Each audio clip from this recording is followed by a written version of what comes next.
Good morning, everybody. Cowboy Bob still here, wearing the same clothes. I'm either doing these on the same day or I wear the same stuff day after day. Who knows? Hey, I wanted to share with you part of our detail in our project here at the Heart Cave. Um, and what we have here is the makings of an outdoor shower, believe it or not. So we kind of separated off an area here. This was a fence I built last year at the time. And what I did is we put the compacted gravel that I spoke about last video in here, compacted it really, really hard. Kim put in some stepping stones as kind of a placeholder or shower mat, I guess if you want to call it. And we got some black and white river rock, 3/4 minus, and put that in there. So the metal corrugated holds it all in around the edges. Works great. The idea here is to bring in a cold water shower. So we're going to bring up a vintage type pipe, bring out a header with probably a rain shower head right here. So that's the idea.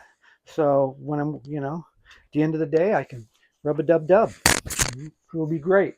So this is the shower detail, which will come together here, but the hard part of this is done.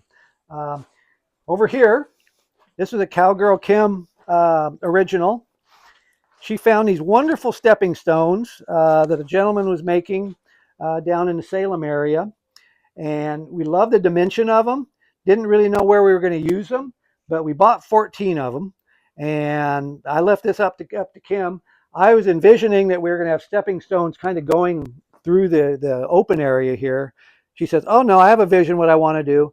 So I came back, and this is what her and our son Justin had put together, and it worked really, really well. Kind of gives an anchor to the entrance to the Heart Cave.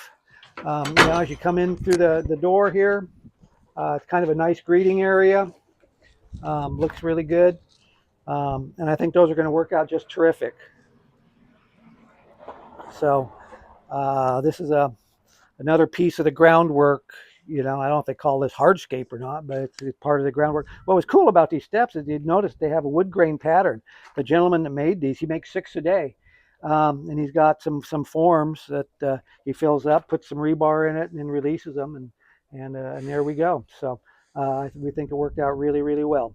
And finally, for the third detail that we did, bringing light to the world, we hung a canopy of party lights, if you will. These are very warm, low wattage LED lights that look just amazing at night. They come I'll out. share a video Yep, or pictures yep. anyway. I'll include it in this. Okay. And so we just kind of strung those up. I run it to just an outlet that we have inside the Heart Cave.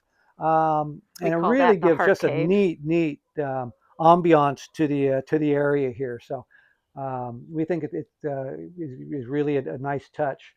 I got 200 feet of them, thinking that it was going to be 200 feet in a continuous cord. It was 4 50-foot sections, which was a little bit disappointing.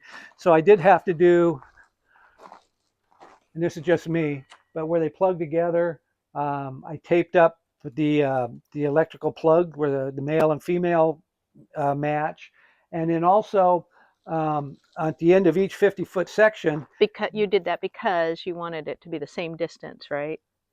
Yeah, that's what I was just saying. Oh, sorry. So what they do on when you have separate sections, that they give you a long tail on one section and a regular tail on the other section, and when you plug them together, you get a mismatched distance between lights. Mm-hmm. So what I did is I coiled up the extra, so our spacing between the lights was the same. So that's the reason for this little bit of stuff, this little bulk right there, but getting used to it. So I think it worked fine. So yeah, so that's worked out pretty good. So all right, everybody, that's kind of where we're at today. We've got a few more videos coming regarding this project, so stay tuned. Thanks for stopping by. Bye-bye now.